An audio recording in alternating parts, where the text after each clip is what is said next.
Hi, everybody. It's Amber here, and I am doing a special interview with Bhaskar Sunkara, the editor and publisher of Jacobin magazine. We're talking about an article he wrote for The Guardian entitled, "What's Your Solution to Sexism and Racism? Mine is Unions." Hi. So, Bhaskar, can you mansplain to us exactly why unions are so good at fighting sexism and racism? Well, just simply because unions are built on the idea that workers can't bargain individually. So, for example, for that Guardian piece, I was able to tell my editor, I don't really want to write this. I'll do it for a little bit more money. That's not something that your average worker on the shop floor can do because I'm, a proud member of the professional class now. I'm moving up. You got the pink Oxford shirt and everything. Exactly, yep. I dress like I'm a young college Republican. But, whereas an average worker on an assembly line, or even, a nurse or whatnot can't do that because their boss will say, no, we'll just find someone else. And the machines are doing most of the work anyway. That's the nature of unskilled labor. And even like a lot of working class jobs that are skilled are replaceable. So workers have to band together and bargain collectively. And in that process of aggregating together all these different workers, the workers that are more skilled and more privileged and the workers who are less skilled and less privileged, together they're going to be able to set standards of pay and treatment and whatnot on the basis of equal pay for equal work. So the individual workers themselves could hold all sorts of racist views. They could be misogynist in their own home. They could, hold any sort of idea, but in the process of collective bargaining, most unions actually yield anti-racist outcomes and other progressive outcomes just by nature of collective bargaining. And people, the response to this piece was all about how, well, I know some union workers and they're racist and unions have been racist, but, I cited empirical data that says this is the actual outcomes. And that all might be true of unions, and they might have started doing this stuff reluctantly, but in the end, they've served to level the playing field within the working class, not just to get more for the working class. Yeah, you draw a distinction, though, and this is kind of the elephant in the room, between a consciousness-raising model of anti-racism and an economistic model of anti-racism. You lightly criticize Ta-Nehisi Coates, who wrote a very long book that I think everyone is lying about having read, who believes that kind of racism is like an ahistorical... Like there's like a racist gene in white people and that it's just never going to go away. Do you find that a particularly productive theory? Well, I think it's kind of insulting because if you think about like the Battle of Tours or whatever that battle was that like Charlemagne lost, if Charlemagne would have lost that battle, I think we would have been living in like a more enlightened era. We might be already on Mars. We might already have socialism. Because, the Arabs and their more advanced, science and mathematics or whatnot would have controlled Europe.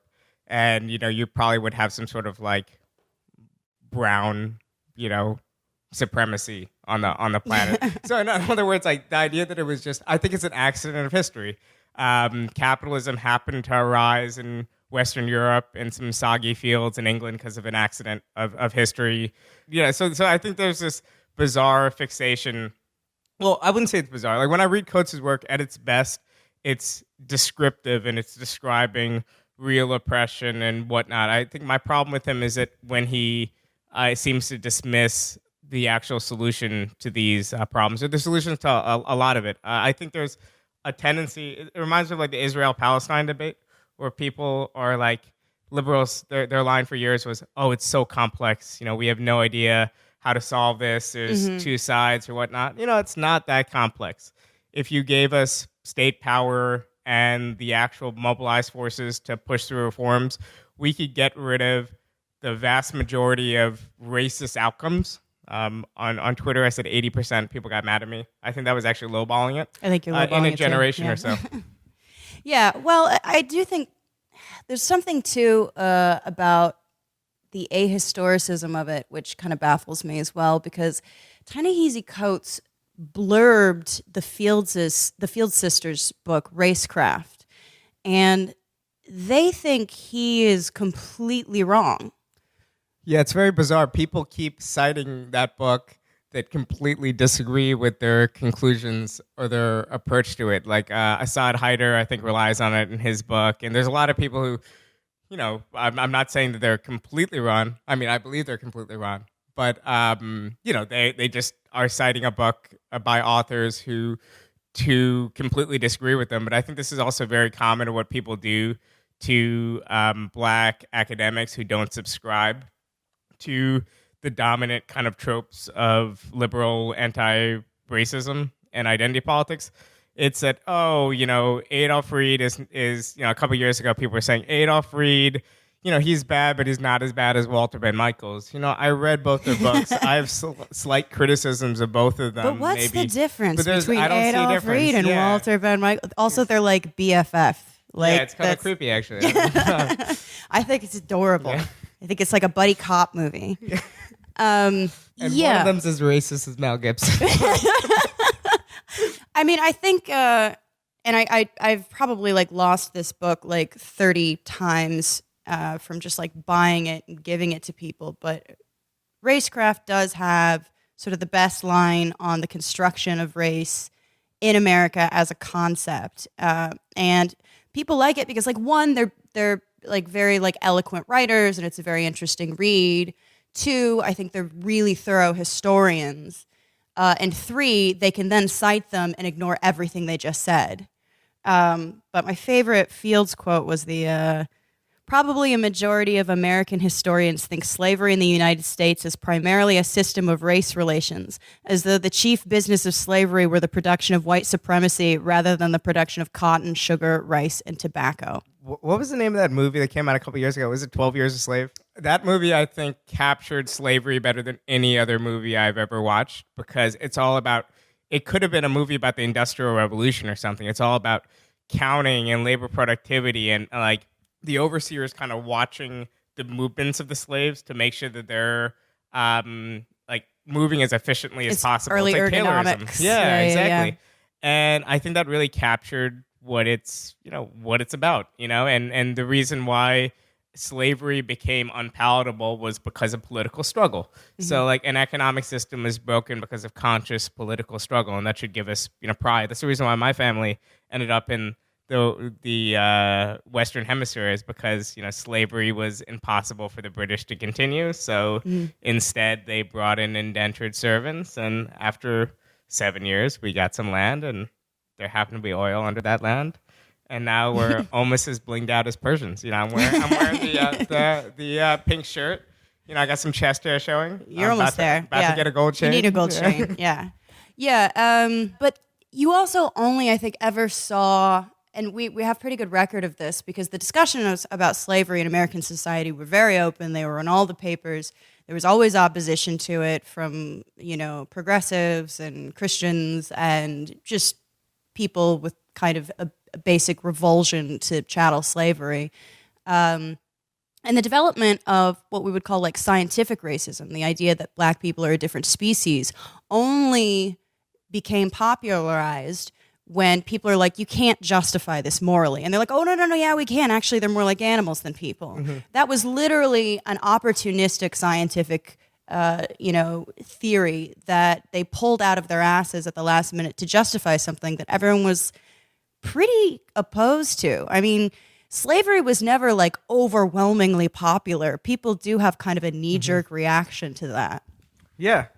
And I think part of it is people want to see these things as trans-historical because they often want to just make it some sin to atone to. And I think part of it has to do with who's the class basis of a lot of the left today. I don't know if it's the majority of the left, but I think a lot of it are white professional middle-class people or people from those sorts of families who are like temporarily declassed. I think they are, by their backgrounds, probably less prone to see like the existence, like the working class is still a very abstract thing for them, whereas like working for a wage and trying to survive is a reality for most Americans. And also I think they're also from more segregated neighborhoods and areas to begin with. A lot of the caricatured kind of racist white people in the South that they would point to actually probably lived next door to a black person, probably has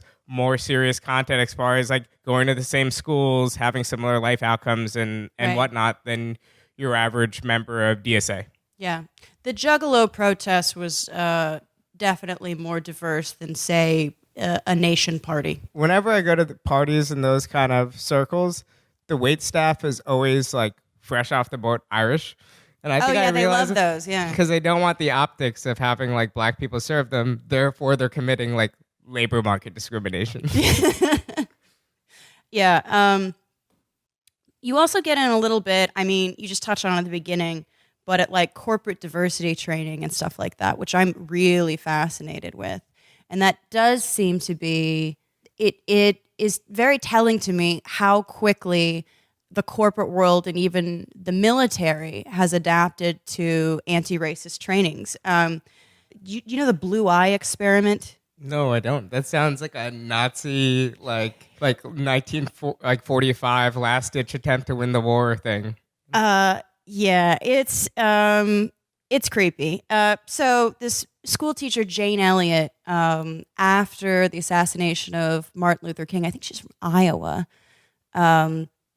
tried to do this sort of like social experiment, which I'm pretty sure by any kind of psychological standards is like incredibly unethical, where she divided the kids by blue eyes and brown eyes, and she said the kids with brown eyes were, she nicely skirted what could be a problem by saying the kids with brown eyes were superior and she treated them differently or whatever. And you can see video of her doing it to adults, and she's like outright abusive to the people with blue eyes. And I guess the idea is that you can scream at someone until they're not racist anymore.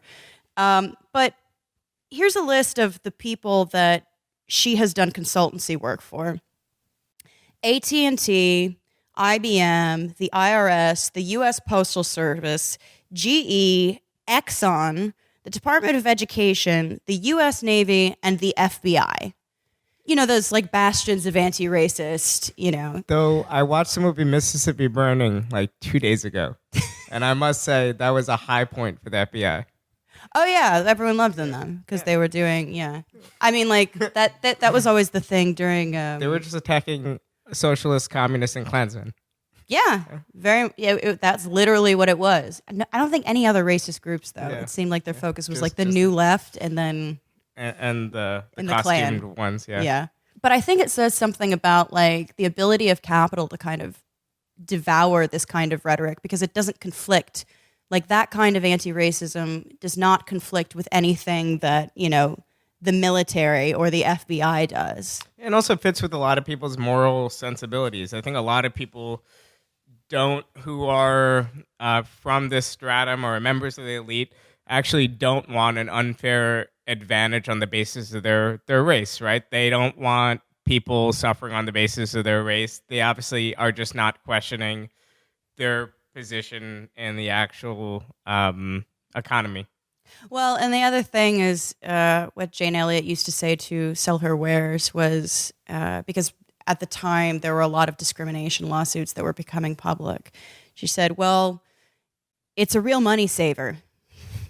The idea is like you won't get sued if you institute these trainings, et cetera. And I think anyone in any kind of professional managerial, you see it a lot now in media class stuff too. Yeah, I'd It's be really fine with interesting. it if people knew they were running a hustle. Like, in Yeah. other words, like, I don't have a huge problem. If, like, maybe not the U.S. Navy, probably not the U.S. government, but if, like, a Mexican drug cartel wanted me to, like, teach some yoga or something, like, I'd be happy to be a cultural ambassador. Yeah, of course. You gotta rep Modi.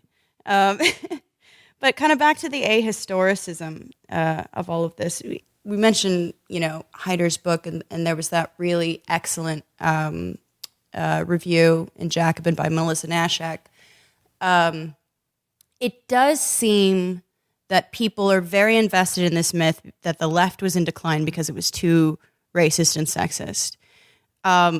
This is not to say that there wasn't racism and sexism in the left or whatever formulation of the left you're imagining or whatever. But obviously it was less racist and sexist than the right, and the right has become ascendant. And Right. And also, I'm not sure how racist the organizations of the left were with regards to black liberation. I mean, the left was definitely, the Socialist Party had a really mixed record on anti-black racism, but a really bad record on like Chinese exclusion and those kind of things. But the post New Deal left, I'm not sure really had serious issues with racism. Yeah, I'm trying to think of any examples. The things that they would probably try to point to would be, some trade union where some guy, used the N-word once or something. Yeah. No, I think definitely there was like the trade union movement. There had to be struggles within the trade union movement to make it more open to certain excluded groups, to make it more open to black workers, more open to women, and so on. But those are struggles within the working class. So obviously, I think there is a role for anti-oppression politics. I think the goal should be to bring these politics into broader worker movements. And right now on the left, I think there's an accepting of the idea that there is a kind of black community, right? And there's a community of women that have a shared group, bunch of interests, which is essentially, it's a cross-class form of anti-racism and anti-sexism.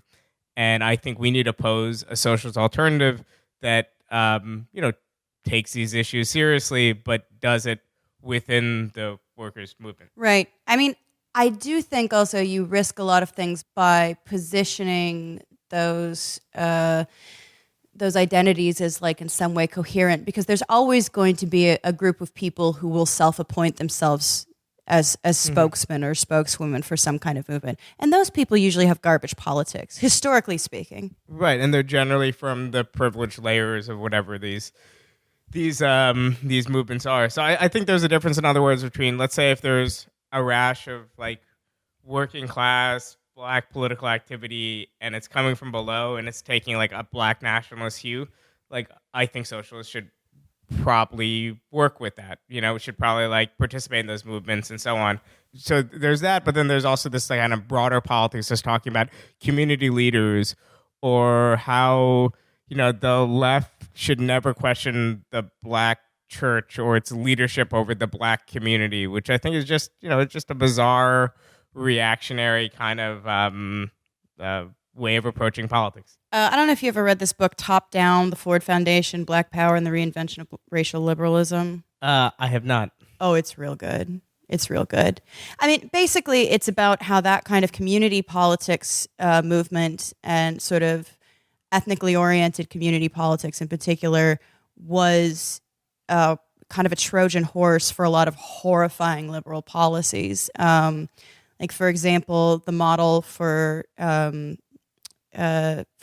school decentralization, which took place in New York first, but has kind of been exported to major urban areas. And the argument is like, well, we should give these communities control of their own school systems, and the communities can run them. And, it's people love the word community, even though it's reactionary. And so people were very excited about it. They're like, oh, we could do well. And they didn't realize, actually, the problem is like that they're being prevented from accessing resources. So now we have a public urban school system in many cities that are, terrible, despite the fact that they're in the same cities with all of the wealth. Right. And when the left says, oh, well, we kind of don't like social democracy because it's racist. Like, they're ignoring the fact that, obviously the way in which Black Americans have made massive advances have been through state intervention, has been through, Black Americans. There's no doubt that if you're born Black in America, you're probably going to have access to the worst schools. You're locked at the bottom of a bad labor market. But the problem is the labor market is really difficult for anyone to advance out of. So we need just massive redistributions of wealth, investments in education, investments in the jobs programs, public jobs healthcare, programs, things like yeah. that. And the solutions are actually fairly simple. And yes, beyond that, it's going to be, there's complexity about how do you execute it, how do you get rid of the residual kind of difference. But, let's say if I was a, white employer somewhere and I was given three employees kind of brought before me for the same job, and they have the same basic skills and education. There's still that racism and sorting that would happen, and that if one of them is white, one of them's Asian, one of them's black, they might be coded in such a way that I would say, all right, the black worker might cause trouble at the workplace. The white worker is going to be lazy and might quit and find another job in a couple months. The Asian's probably going to keep their head down and be hardworking. And I think there is that gap that once you adjust for skills and education, you could still see. And that's definitely, racism. That's definitely this sorting. But, that gap is 6-7%, something like that. The question is, how do we get to that point where that gap is the last thing we have to combat? And how would we combat that gap, by the way, if not for massive state oversight and regulation? Yeah. Well, the interesting thing about this is that there are all these kind of feminist economic theories that float around now about, like reproductive labor and social reproduction. It's like there's this whole, first of all, you're not an Italian peasant, so let's not act like you're out there beating rugs. But second of all, we already know how to close the gap. We've seen the gap closed in a few countries. You want large investment in, public sector jobs is huge because that's the situation when you can do things like affirmative action programs that, prevent either racial or sexual discrimination. You need things like parental leave. Maybe you even need a little bit of an affirmative action on making men take care of children as well. And also basic things like technology have really made keeping the house much easier. I mean, having like a washing machine in your home, like it's more useful than a dutiful husband. Yeah, I was just in India, and you still see household servants in middle-class households hand washing everything because labor is still cheaper than technology. Right. Yeah, and that's one of the things that, like, electrification plus Soviet. I mean, that's how you get out of it, man. Or rickshaws. People like in most Indian cities, they've gotten rid of the like old school, like Calcutta style, like rickshaws where they don't even have bicycles. They just like run on the street and with the thing behind them. Yeah. But I saw one of those guys by Times Square. It's like, There's got to be like some novelty value to it, I guess. Maybe. But, I feel like I would feel like I don't even like the ideas of pedicures. The idea of someone pulling you along in a rickshaw is a little bit, I don't know, man. It's very un-Midwestern. It's a little too big for your britches. But why do you think, though, that kind of ahistoricism exists and persists at the very least? We know how to fix these problems. We have lots of empirical data on how to, at the very least, fix them 90% of the way. But you still have people repeating, like, for example, like Social Security. That's one of the great myths that so many leftists believe is that, like, black people were intentionally excluded from the Social Security program to appease Dixiecrats, when actually they just found it really hard to track down domestic and farm laborers. This is like on the books, but for some reason, this idea that there was this like intractable racism within every progressive movement that hobbled it, and that social democracy is kind of a trick where you can sneak in all of these horrible social bigotry. Most sharecroppers and other people at the time were like affected negatively by this were white, disproportionately black, but in raw numbers white. And in other sectors, other countries, low wage agrarian workers were excluded from the first wave of universal programs unless they were brought about by a social democratic party, like in Sweden, in partnership with agrarians.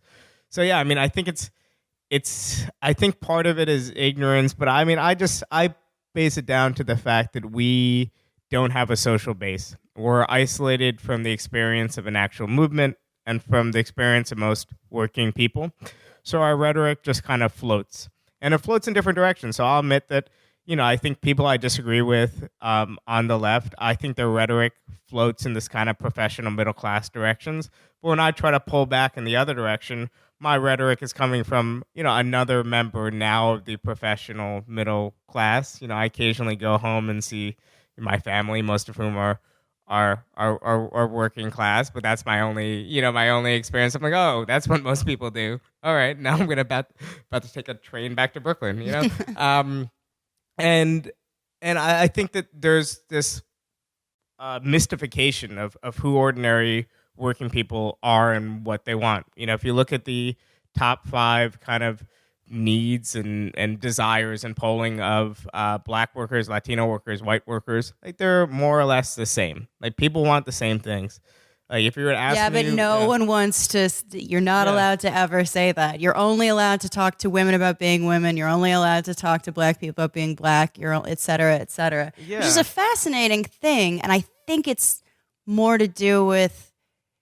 I think it's more to do with like a separation from a working class base, because you can actually, and you're probably going to have better luck talking with people who are different from you about money. It is a much more universal experience. Mm-hmm. And the thing a lot of people share, of course, is like aspiration, right? It's like people want to like be in stable, secure jobs, and maybe they want to start their own business or whatnot. So there's contradictions the left have to deal with, but it's those kind of contradictions. It's not people kind of having this kind of view where they say that the only thing that we're concerned about is not being in kind of diverse workplaces or whatnot. But worrying about a diverse workplace is a very middle class PMC thing. It's like, and it's true. I worked before I moved to New York. I had a much more diverse workplaces when I was working in catering and restaurants and things like that. It does seem that the middle class has different kind of concerns, in particular when it comes to gender. And you hear like a lot of women sort of talk about domestic labor. Again, social reproduction is really popular among women who I'm pretty sure could afford maids and nannies. But, again, technology being a big one, time off being a big one, we are completely aware of how to close, say, the domestic labor gap. We've seen it basically happen in the investment in public sector jobs, in an expansive welfare state, et cetera. And yet it's kind of treated like this secret mystery. And the idea is we have to do consciousness raising with men. And I think maybe a lot of people don't want to accept that there's a certain limitation to socialism, which is that it won't yell at your man for you, and you have to yell at your own man. But also it's about power. It's about, the answers are so simple in that generally people treat other people worse if they have less power and less leverage. It's easier to, yeah. So we negotiate a different household, contract, right? Like my girlfriend has always earned more money than me. Therefore, I normally come home early and cook. But that she pays the light bill. And while I'm cooking, I have that AC on 63. Yeah, so, you earned it. Who's getting over? Yeah, and I think also there's a sense of universalism that is very misleading when it runs along kind of identity lines. Mm-hmm. Like, I've been a woman without money, and I've been a woman with money, and I gotta say, being a woman with money is not that bad. I don't think anyone thinks that, the kind of, and when I say media class, I'm referring to established people who have a nice desk and everything. We all know the majority of people who work in the media now are slinging content for $28,000 a year for 60 hours a week. But really established people who we've elected to talk about being Latino or being Black or being a woman, they're not particularly representative of the major concerns of those identity groups, which are largely material. And for me, the feminist project, and sort of with relation to men in a kind of a heterosexual context, it's like, socialism gives you the power to leave. And when you're able to leave, they got to be a lot nicer to you. Right. And also, the old demand of the Independent Labor Party in the 1930s, their title, their first manifesto was Socialism in Our Time. And oh, that's cute. Optimism, I think, is missing from the left, and I think makes a lot of sense just on messaging grounds, right? Like, if we really want to combat racism, if we really want to combat sexism, let's say like we're going to have a society without racism or without sexism in our time. I think with sexism actually it might take a little bit longer than with racism. It existed for longer, but we've actually seen that in Scandinavia, the equalization of a lot of these levels of household work just by the combination of state intervention and women having high labor market participation and whatnot. And today, when people ask me, why you're so critical of like XYZ, like DeRay by now is discredited, but a couple years ago even it was like, Right. give him a break. He's just Did you see learning his or latest whatever. book? No, I haven't. He came out with a book. Author photo, wore the vest. Oh, that's Stays nice. on brand. That's nice. I'll read that right after I read the Comey book. But I think that like with a lot of these people, I mean, like if I really want to defend a flawed institution because it is anti-racist, like I'll defend the U.S. Post Office, like providing like hundreds of thousands of Black Americans like good unionized jobs and stability and rights. That, and it also is flawed, but it's better than FedEx. Well, and I think the left needs to stop the self-flagellation and just be realistic. And in some ways, maybe we need to get better at celebrating our advances, because I don't know what the resistance is to the idea that things, especially socially, have gotten better. They've been on an upward trajectory. It's better to be gay. It's better to be a woman. It's better to be like any kind of racial or ethnic minority on average in America than it literally ever has been. And that was done through a lot of work, and there's still a lot more work to be done, obviously. But I mean, it's not some permanent state. Things change. There was a time before the kind of American manifestation of anti-Blackness. There will be a time after. You think about the rapidly constructed like anti-Semitic myth of like the pre like Third Reich. That got wiped nearly clean pretty quickly. Mm-hmm. They really overplayed their hand, you might say. Mm-hmm. And that's just, people, that's no longer, it's not like there aren't still anti-Semites, but it's no longer enmeshed into sort of like a comprehensive ideology. I mean, things go away, people's minds change. Like, think of something like gay marriage, which, again, minor reform, but it is an indicator of like a major progressive shift in popular opinion, and that's good. Mm-hmm. Yeah, the civil marriage stance was really brave in like 2004. Yeah. It's like you're admiring people for their bravery for being for civil marriage. But yeah, I think it's really good for our side to just be optimistic and confident without having like blinders on about progress or whatever else, especially because I think we have a window to make advances in the next 10, 20 years. But with climate change looming, with all these other things, I actually think that we're really racing the clock. Yeah, the terrain's going to be much better for the right in 20, 30 years.